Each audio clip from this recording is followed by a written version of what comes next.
Support comes from the Missouri Forest Products Association, saluting Earth Day on April 22nd with an ongoing commitment to help offset carbon emissions with sustainable harvesting of Missouri forests. Details at choosewood.com.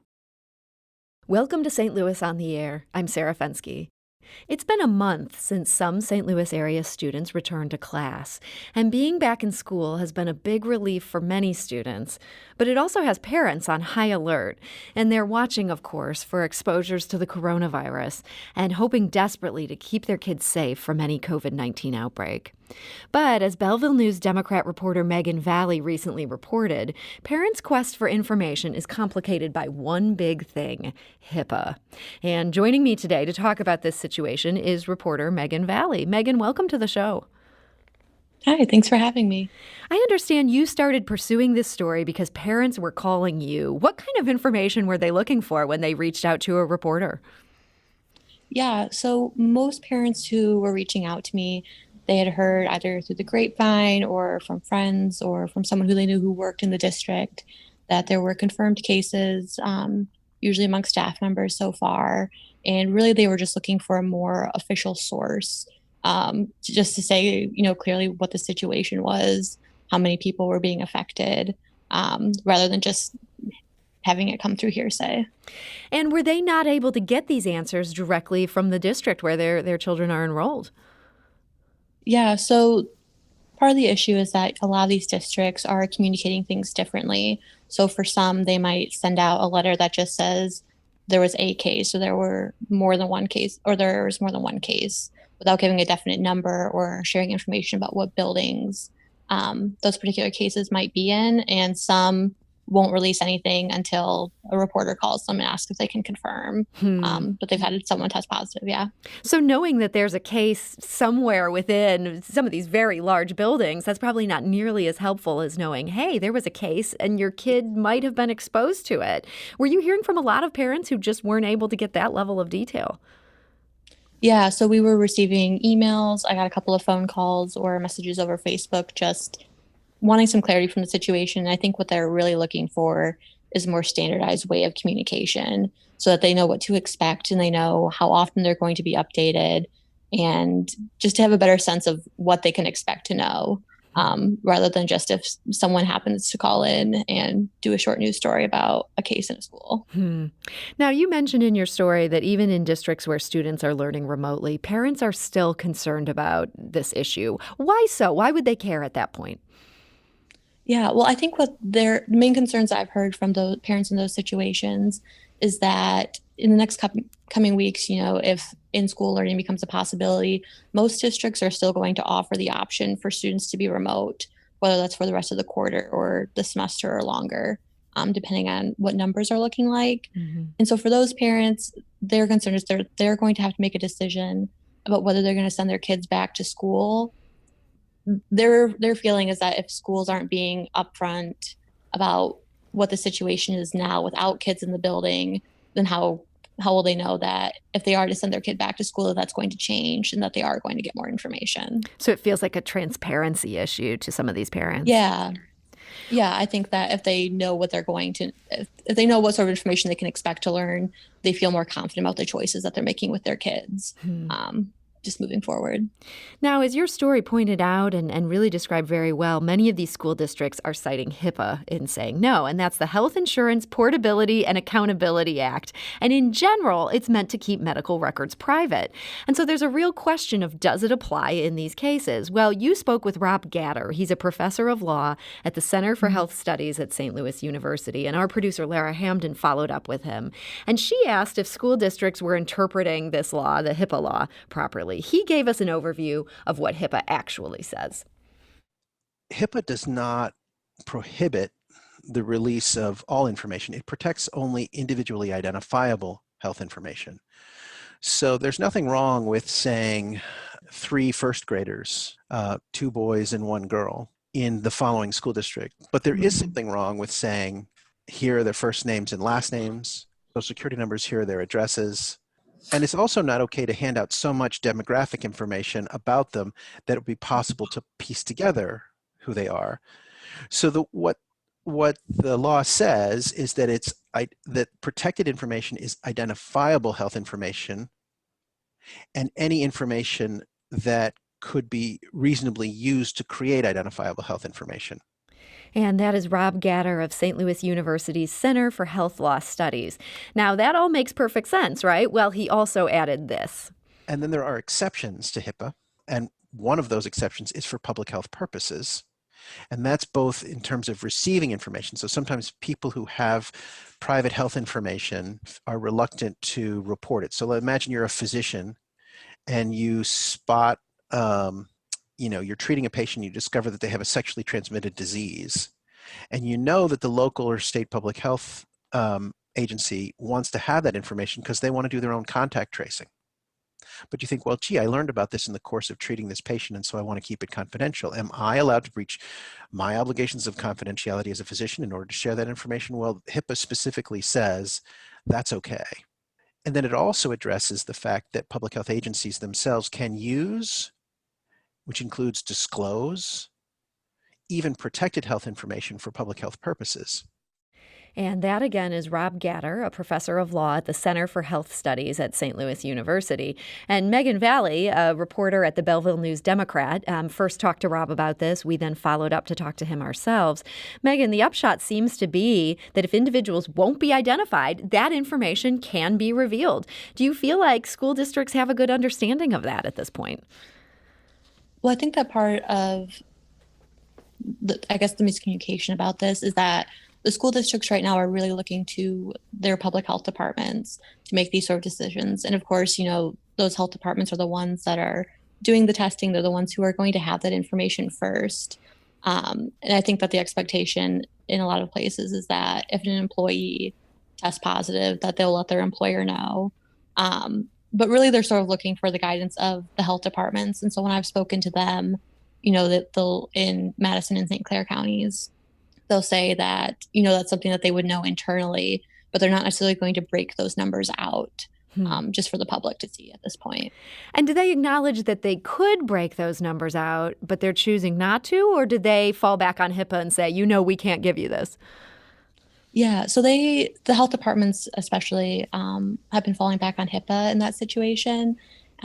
Even though in Illinois, we've seen other instances, especially with long-term care facilities, where they are breaking out that information. And those tend to have much smaller numbers than, say, a school district that might have a few thousand people. Mm-hmm. But so they'll do it with, nursing homes and other long-term care facilities and give us that data.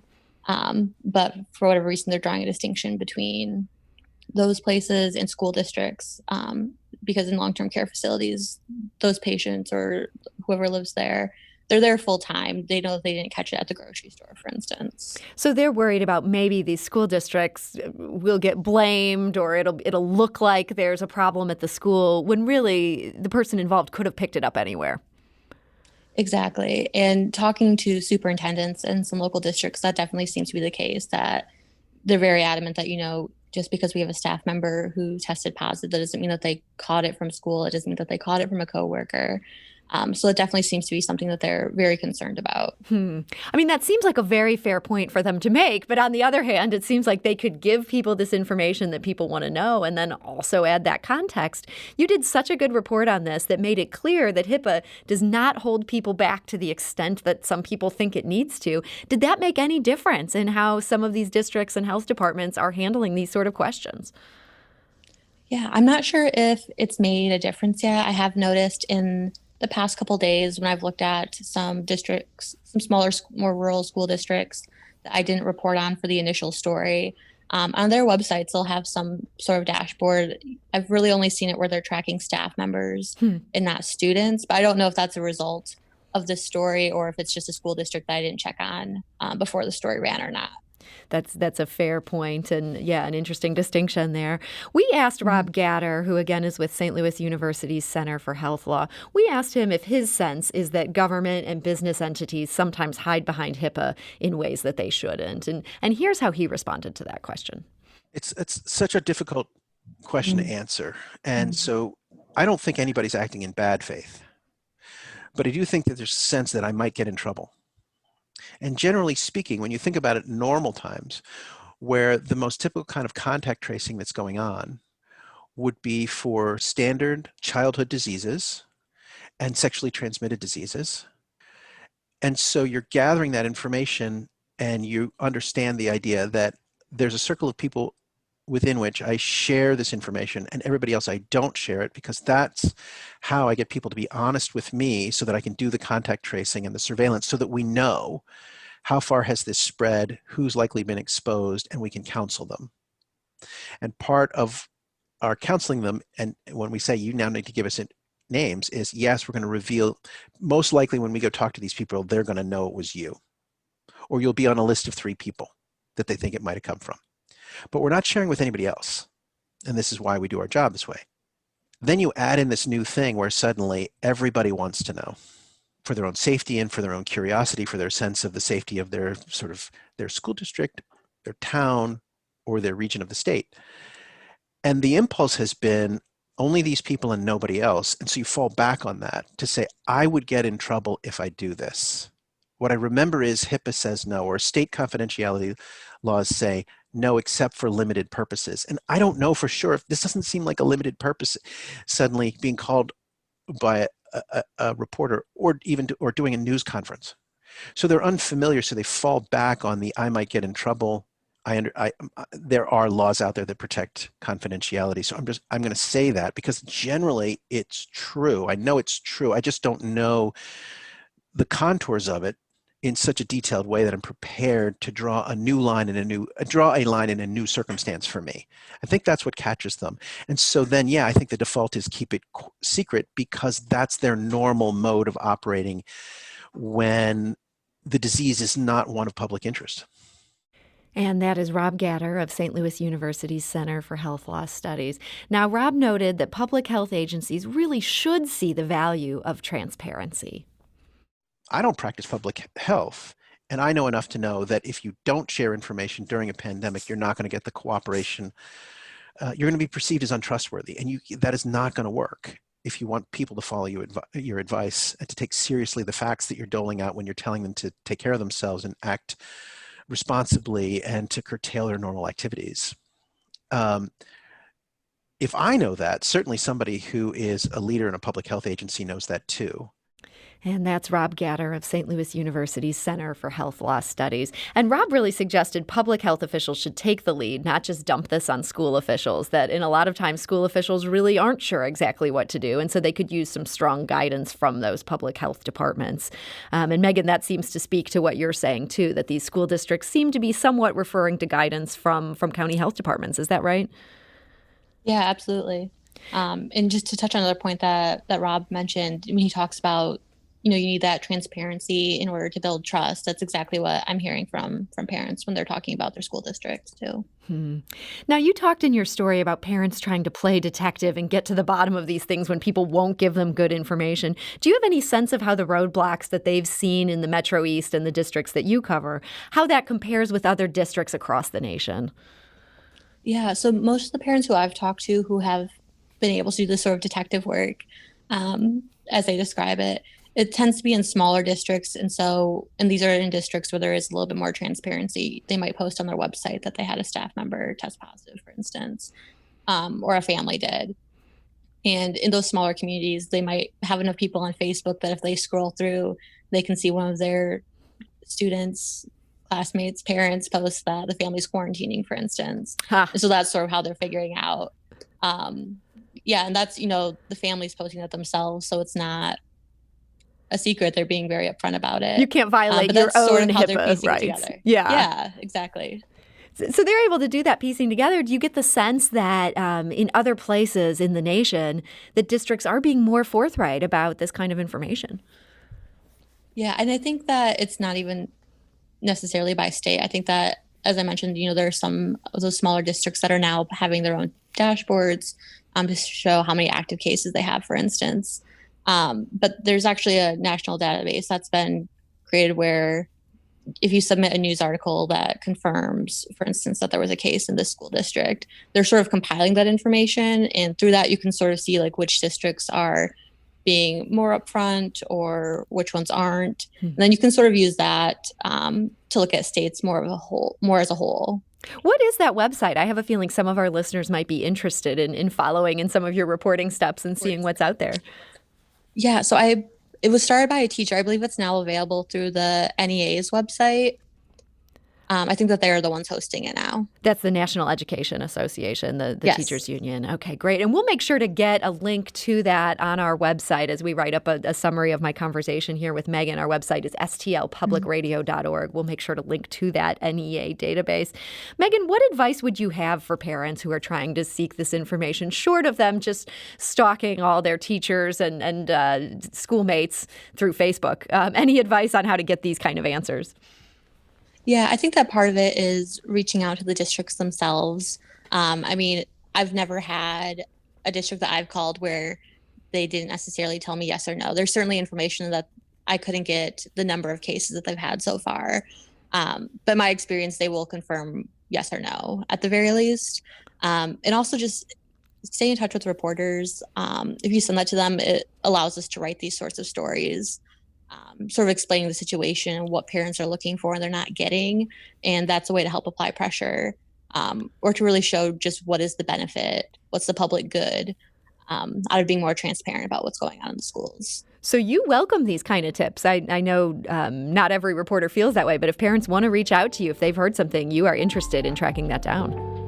Yeah, definitely. And it doesn't mean that necessarily every single one is going to be a story, but if I have enough tips, then it sort of just creates a picture of what's going on, and it maybe gives me districts that I should focus on more.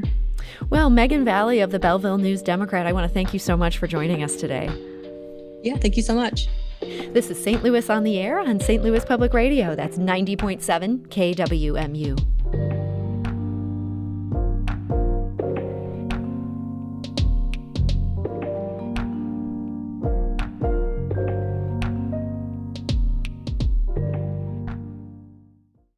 Support comes from the Missouri Forest Products Association, saluting Earth Day on April 22nd with an ongoing commitment to help offset carbon emissions with sustainable harvesting of Missouri forests. Details at choosewood.com.